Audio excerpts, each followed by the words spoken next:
dos rasgos en común que obligan a reflexionar sobre ambos destinos paralelos. Fueron ellos Abraham Lincoln y John F. Kennedy, asesinados con un siglo de diferencia, cuando el primero acababa de reelegirse y el segundo se disponía a hacerlo. Se ha especulado muy especialmente sobre la circunstancia de que a partir de 1840, en que fue elegido William Henry Harrison, quien murió al mes de llegar a la Casa Blanca, la tradición había demostrado que el presidente elegido en años múltiplos de 20 no vería terminar con vida su mandato. Moriría de muerte natural o más seguramente asesinado, tradición que vino a romperse en la persona del actor Ronald Reagan. Pero hay algo más acerca del asesinato de Lincoln y Kennedy. En ambas muertes se suscitaron grandes discusiones en torno a la identidad del asesino, y todavía en nuestros días se duda mucho de que los sospechosos señalados por quienes se ocupan de administrar la justicia en Estados Unidos hubieran sido los verdaderos culpables de ambos asesinatos. Desde un principio se insistió en que Lee Harvey Oswald fue quien mató a Kennedy, a pesar de que nadie lo vio abandonar el almacén, desde donde se dice que dispararon al presidente y de que tenía una puntería peor que regular, según había podido demostrarse. Además está el elemento tan desconcertante de la muerte del propio Oswald, a la vista de todos, a manos de cierto Jack Ruby, que pudo prestarse a la farsa porque tenía los días contados por culpa del cáncer y que cualquier día aparece por ahí como si nada. ¿No es curioso que el pobre Oswald fuera sujetado por dos policías altos como torres, que no le permitieron moverse para que no fuera a fallar el que iba a matarlo? Pero también en el crimen de Lincoln se produjeron contradicciones y hubo puntos oscuros que obligan a hacerse esta pregunta.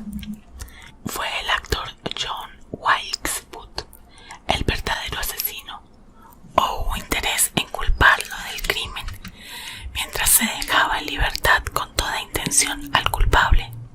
Explican los libros de historia que Abraham Lincoln recibió un solo tiro la noche del 14 de abril de 1865, apenas iniciado su segundo periodo presidencial, teniendo a un costado a su esposa y atrás al mayor Henry R. Rathbone.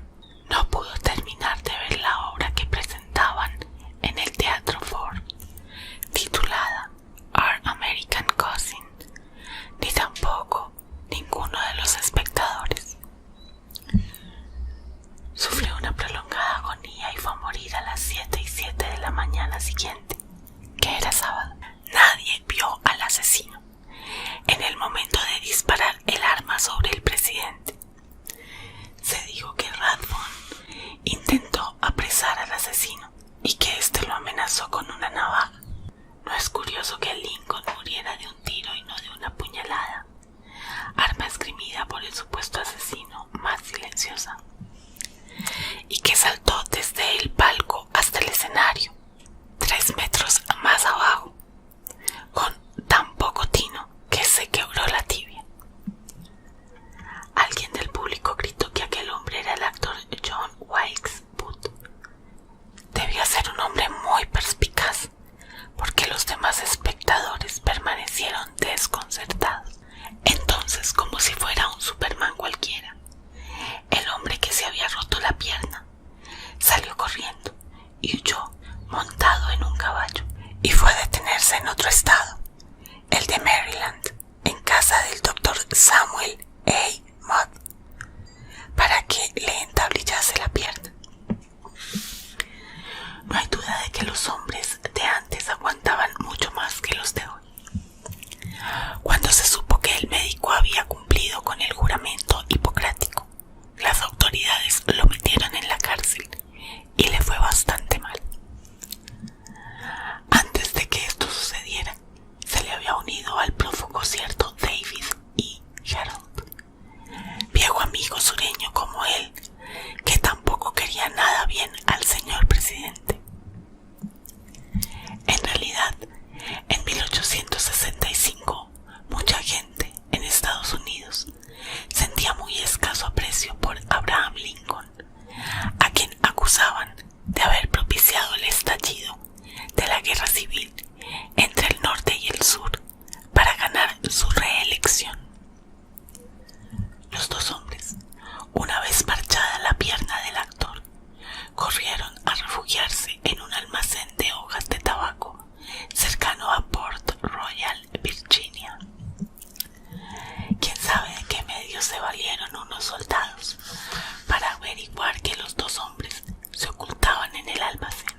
irreconocible por las quemaduras, así como Laura King, la mujer que presentó la obra teatral en el Ford la noche que Lincoln fue asesinado.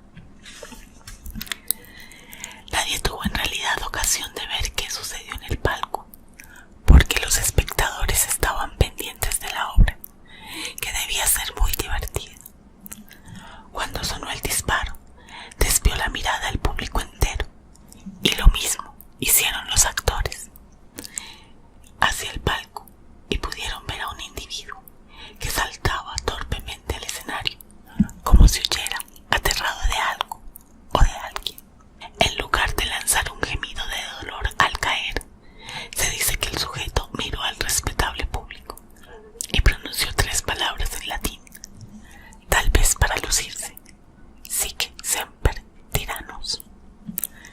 Después abandonó el lugar renqueando, sin quejarse. No era como si el sujeto sintiera deseos de ser reconocido por los espectadores.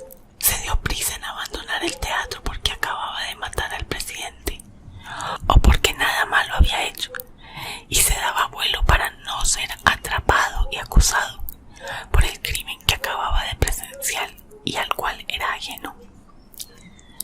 Y porque tuvo que huir de manera tan teatral, en lugar de hacerlo por la misma puerta que le permitió entrar en el palco, puesto que la vigilancia era prácticamente nula aquella noche.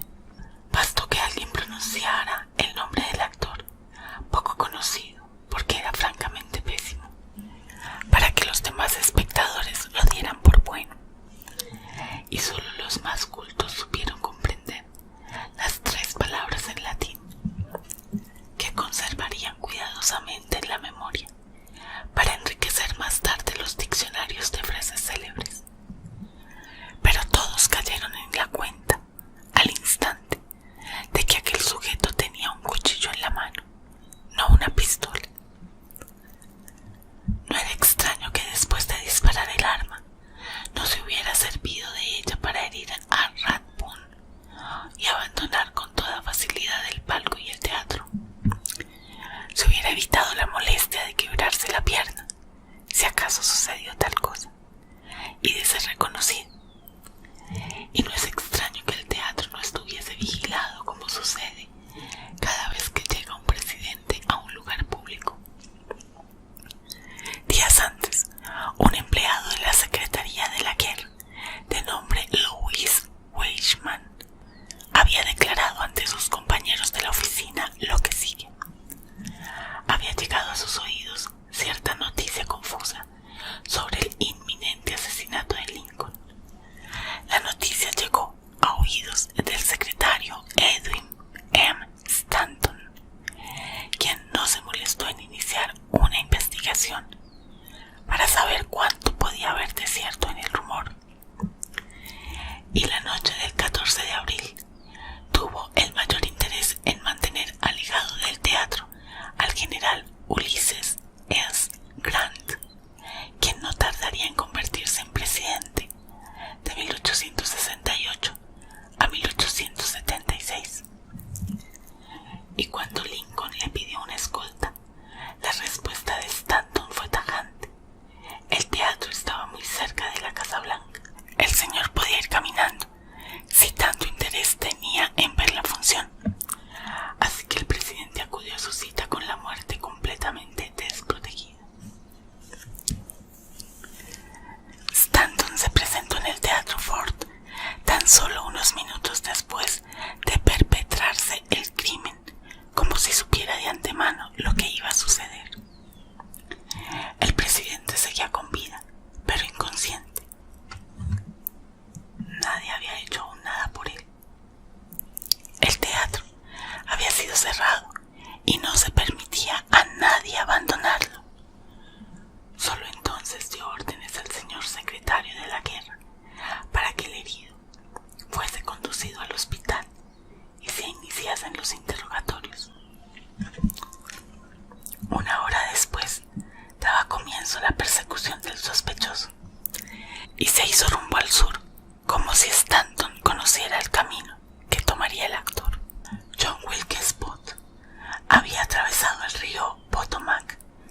cuando se encontraba en el hospital, llegó un desconocido y le asestó varias puñaladas que no tuvieron consecuencias. Salvó la vida de milagro, lo que no agradó a sus enemigos del sur.